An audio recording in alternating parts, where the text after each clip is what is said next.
Moins de 40% de participation à la présidentielle en Algérie. 6 électeurs sur 10 n'ont pas voté. Scrutin émaillé d'incidents hier, notamment en Kabylie.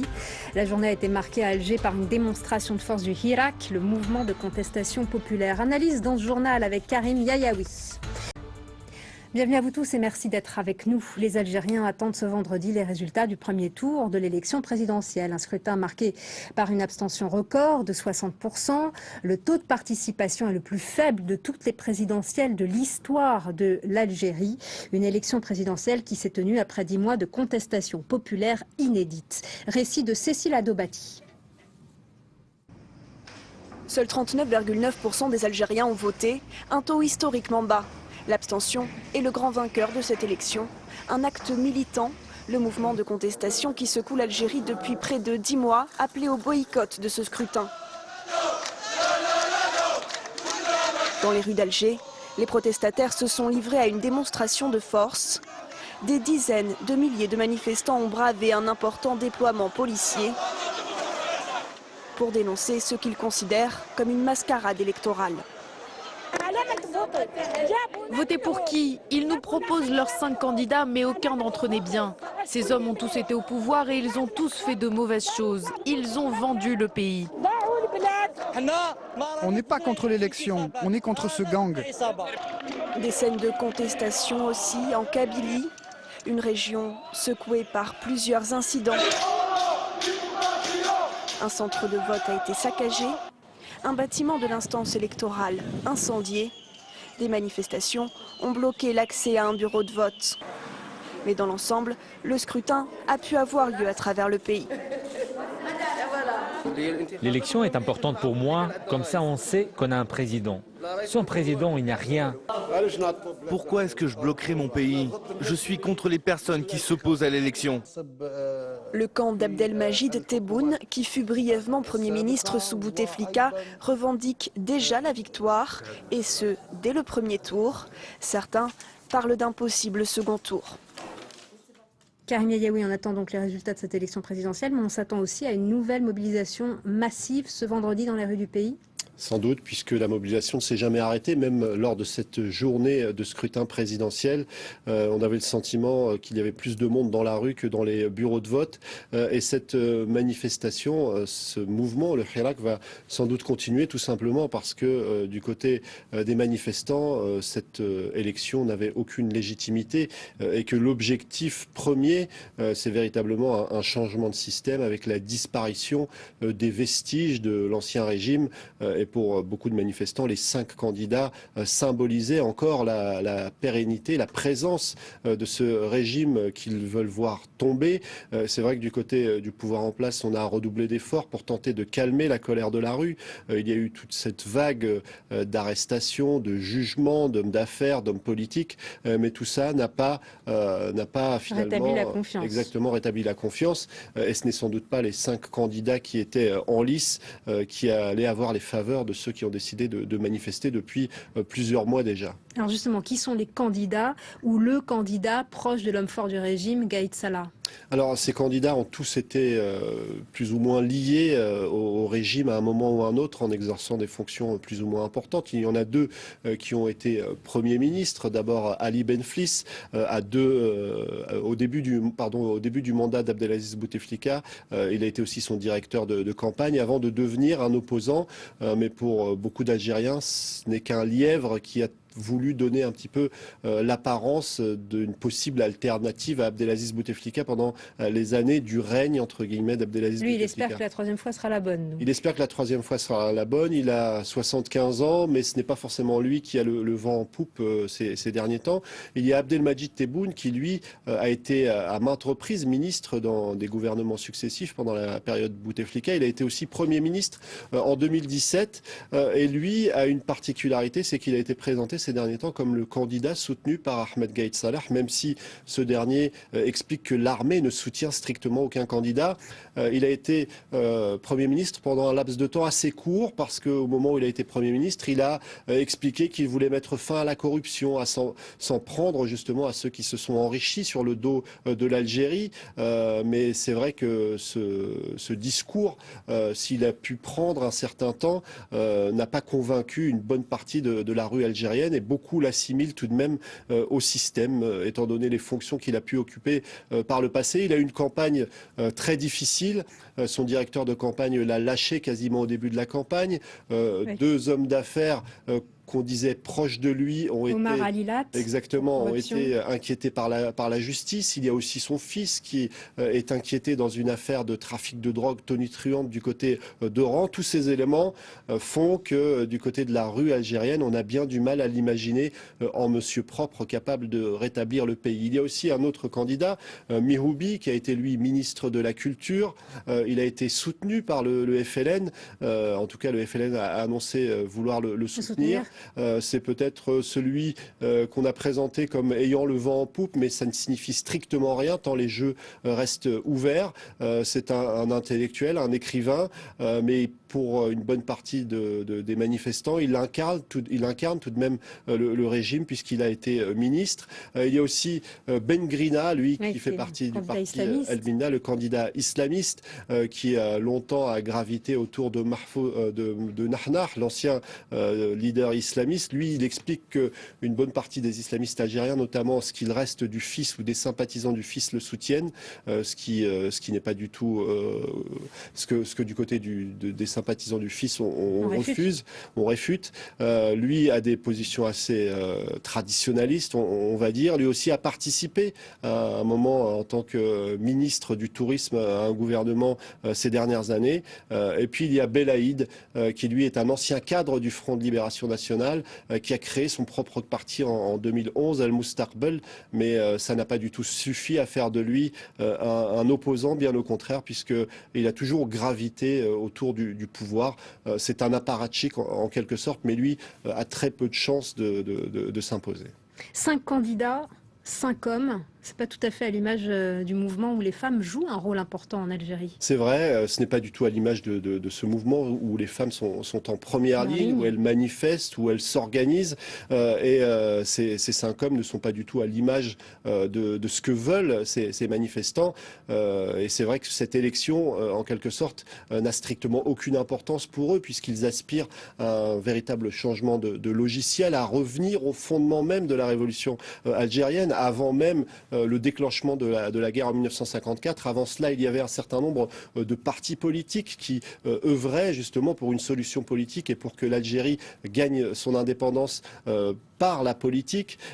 Ces partis voulaient mettre en place, en tout cas un certain nombre d'entre eux, un parlement élu au suffrage universel, avec finalement le peuple qui déciderait de choisir les députés pour qui il veut voter et qui serait en quelque sorte un garde-fou. Le peuple qui a le sentiment, en tout cas ceux qui manifestent, d'être totalement oubliés depuis des années. Et finalement, ces élections ne provoqueront sans doute pas l'arrêt du Hirak qui va continuer à défendre son idéal. Merci beaucoup Karim Yayaoui. Toujours en Algérie, donc le taux de chômage chez les jeunes dépasse les 29%. Pour trouver un emploi, 84% des personnes font appel à des relations familiales ou personnelles. Une économie fragile qui dépend aussi beaucoup des hydrocarbures, une économie rentière à la merci du prix du pétrole. Florent Rodeau nous en dit plus.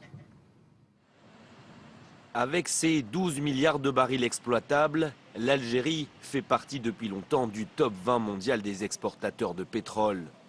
Des ressources abondantes qui n'empêchent cependant pas le pays d'être aujourd'hui au bord du gouffre économique. Première explication de cette panne sèche, la chute brutale des prix de l'or noir en 2014. Une baisse qui pèse lourd. En 3 ans, la croissance algérienne passe de 3,8% à 1,6%. Avant de se redresser l'an passé à 2,1%. Une ultra-dépendance aux hydrocarbures prouvée en chiffres. 95% des revenus d'exportation de l'État algérien en dépendent, ce qui représente 60 à 75% de ses recettes budgétaires. En parallèle, l'Algérie peine à créer des emplois dans les autres secteurs de l'économie. Résultat, environ 12% de sa population active est au chômage. Premier touché, les jeunes. Ils représentent 70% de la population. Aujourd'hui, environ un tiers d'entre eux sont sans emploi. Une jeunesse qui fustige la corruption du secteur public et de nombreux capitaines d'industrie. Beaucoup ont été arrêtés ces derniers mois.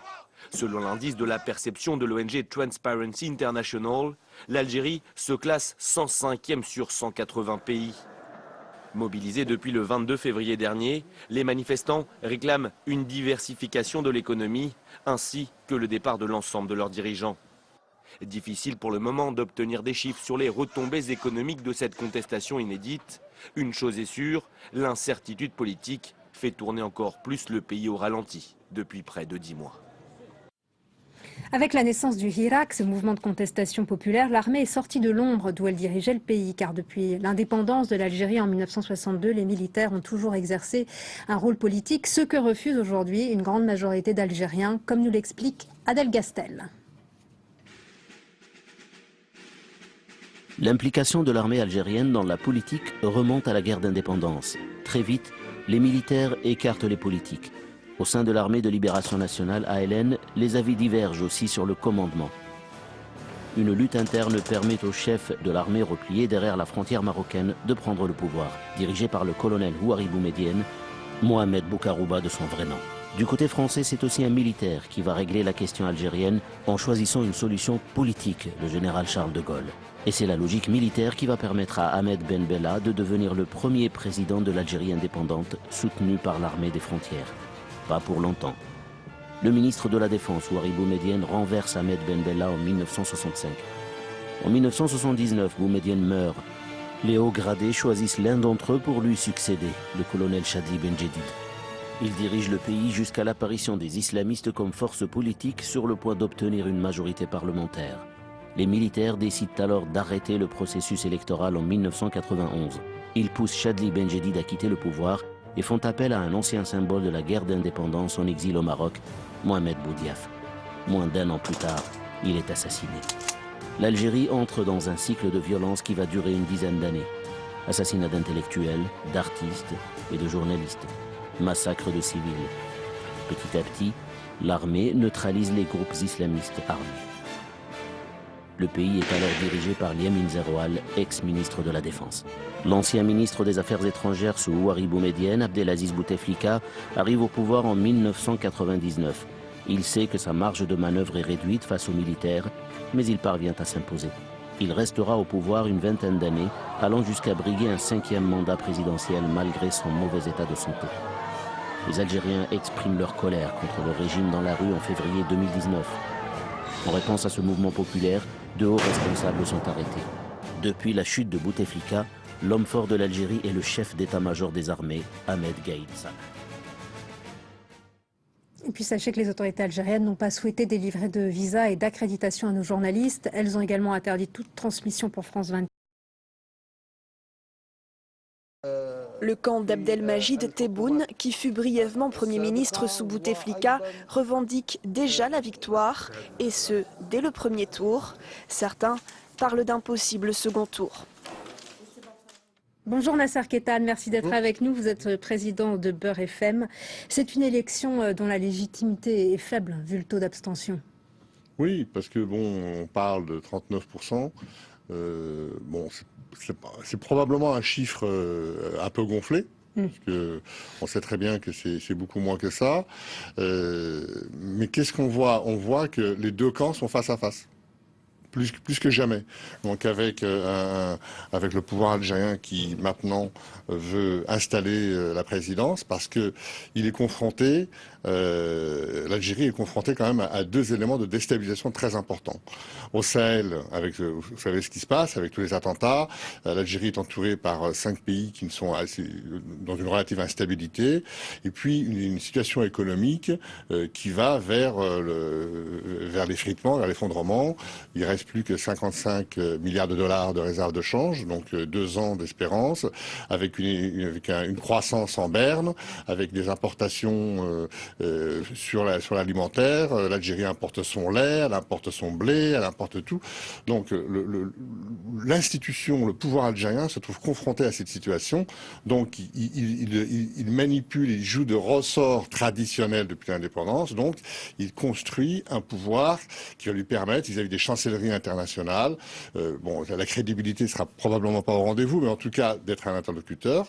Et de l'autre côté, un mouvement populaire qui ne faiblit pas, puisque dès ce matin, vous avez dans Alger des milliers, des dizaines de milliers de personnes aujourd'hui, au moment même où on parle, qui sont en train de manifester. Donc le résultat de l'élection présidentielle ne va pas modifier la force du mouvement de protestation populaire, ça va pas le modifier. qu'on appelle le Hirak. On parle aujourd'hui, moi les échos que j'ai en Algérie, c'est qu'il semblerait que ce soit une manifestation qui se prépare la plus importante depuis le début des mouvements. Donc, depuis 10 mois. Hein. Et donc dans les urnes, je veux dire, le mouvement populaire est aussi chacun son vainqueur, parce que si on considère qu'il y a une trentaine de pourcents de votants, il y a 70% qui ne sont pas allés voter, donc on peut les mettre aussi au crédit du mouvement populaire et des Algériens. Donc on se retrouve dans un face-à-face et il va bien falloir en sortir, et c'est de ça qu'on peut parler, c'est comment sortir de cette situation où l'Algérie doit maintenant être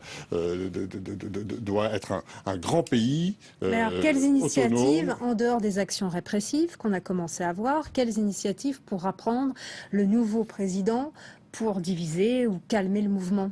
Écoutez, moi je pense qu'il devrait s'inspirer, en tout cas, même avec la spécificité algérienne, en tout cas, regardez ce qui se passe au Soudan. Les gens se sont mis autour d'une table et ils ont dit on a 2 ans pour faire la transition et on va faire l'élection présidentielle après. Ils devraient s'inspirer de ce qui se passe au Liban, où les gens se mettent autour d'une table et essaient de faire sortir le pays d'un point de vue économique. S'inspirer de ce qui se passe en Tunisie, où les Tunisiens ont réussi leur révolution. Ils ont réussi des élections transparentes, etc.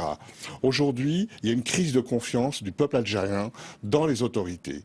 Auparavant, les militaires qui ont le pouvoir depuis 62 avaient toujours le paravent du civil. Aujourd'hui, ce sont les militaires et l'état-major en particulier qui est au premier poste. C'est lui qui réprime, c'est lui qui fait la justice. C'est lui. Donc, aujourd'hui, les militaires sont un peu en première ligne. Donc, ils n'ont plus cette soupape qu'il y avait avec un président qui, voilà, ça se passait à ce niveau-là. Donc, mais vous dites qu'il faut s'inspirer de la Tunisie ou par exemple de ce qui s'est passé au Soudan, on n'en prend pas le chemin? Absolument. Donc là, je dis, il y a une intelligence algérienne, il y a une histoire politique algérienne, il y a une jeunesse qui, elle, n'a plus envie de partir en bateau, comme on appelle les haragas, en mer. Ils ont plus envie de s'expatrier. L'Algérie est le pays le plus riche d'Afrique, un des pays les plus riches d'Afrique. Et avec une corruption énorme. Voilà, et, bien sûr, il est en peloton de tête. Ouais, voilà. Donc, mais ce que je veux dire, c'est que la jeunesse algérienne veut être maître de son destin. Moi, j'étais frappé de voir des jeunes de 19 ans, de 20 ans, de 21 ans, de 22 ans. Il faut voir ces jeunes qui sont dans les mouvements. Ils disent l'Algérie nous appartient et nous, on veut construire ce pays. Nous avons des compétences, nous avons une excellence. Et d'ailleurs, la diaspora s'est pas trompée parce que elle soutient le mouvement populaire, mais elle a en même temps envie de reconstruire ce pays, de le construire, parce que je vous signale que depuis l'indépendance, pratiquement pas de PME-PMI, pas d'investissement hors hydrocarbures. Ce sont les hydrocarbures qui font l'économie, c'est une économie providence, hein, c'est l'État-providence, une économie de rente. Donc les Algériens vont devoir retrousser les manches, mais en même temps, écouter le peuple algérien qui est dans la rue, qui demande un État de droit, qui demande la libération des détenus, qui demande l'ouverture du champ audiovisuel, puisque de nombreux journalistes ont été renvoyés. Il y a une purge dans les médias, que ce soit la chaîne 3, Canal Algérie. Est-ce que le régime a repris en main, le pouvoir a repris en main les médias? C'est clair. Vous avez le peu de médias qui travaillent un petit peu, n'arrêtent pas de chanter les louanges de l'état-major, n'arrête pas de... Voilà, c'est vraiment... Vous avez des journalistes extrêmement brillants que vous retrouvez sur toutes les chaînes du monde parce qu'ils n'arrivent pas à travailler. Certains ont été suspendus. Je pense particulièrement à Canal Algérie ou à la chaîne 3, vous aviez de vrais débats sur l'économie, sur la culture. Ces gens-là, on les a renvoyés parce que ils n'étaient pas dans le moule. Donc voilà. Donc l'ouverture du champ audiovisuel, un État de droit, c'est ce que réclament les Algériens. Et est-ce que l'un des 5 candidats s'est engagé pour cela? Oui, on les a entendus dans le débat, mais c'était des propositions très floues. Très floues parce que l'Algérie n'est pas habituée à se mettre autour d'une table. Vous savez, regardez la réconciliation nationale, c'était plutôt de l'amnistie. Il y a eu des centaines de milliers de morts. On ne sait pas qu'est-ce qui s'est passé.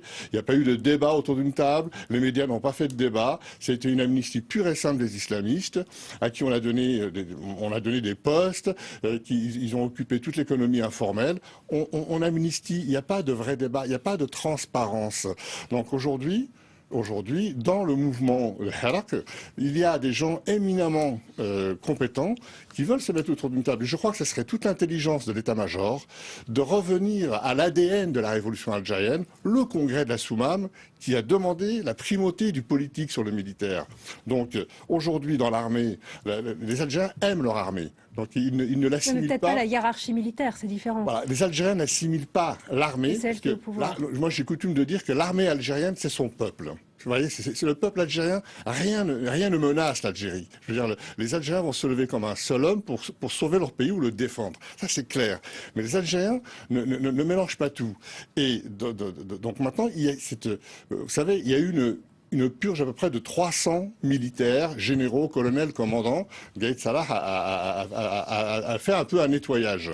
Mais est-ce que ça a rétabli la confiance? Il a coupé des têtes, mais visiblement ça rétablit pas la confiance. Qui sont ces personnes? Qu'est-ce qu'elles ont fait? Comment elles sont mouillées au niveau de la corruption, etc., etc. Vous voyez? Donc tout ça n'est pas sur la table. Donc aujourd'hui, je pense que il faudrait que l'état-major, l'armée se rapproche un petit peu, en tout cas, du mouvement et qu'il y ait un véritable dialogue pour construire demain, parce que comme j'entends souvent dire, demain est un autre jour, donc il faut construire quand même ce pays. On ne peut pas le laisser à l'abandon, c'est un pays riche, et donc il doit y avoir un dialogue obligatoire, et le président qui va sortir des urnes devra en tenir compte s'il veut être pérenne, parce qu'il est menacé. Je veux dire, aujourd'hui, il y a une grosse manifestation, ça ne va pas continuer.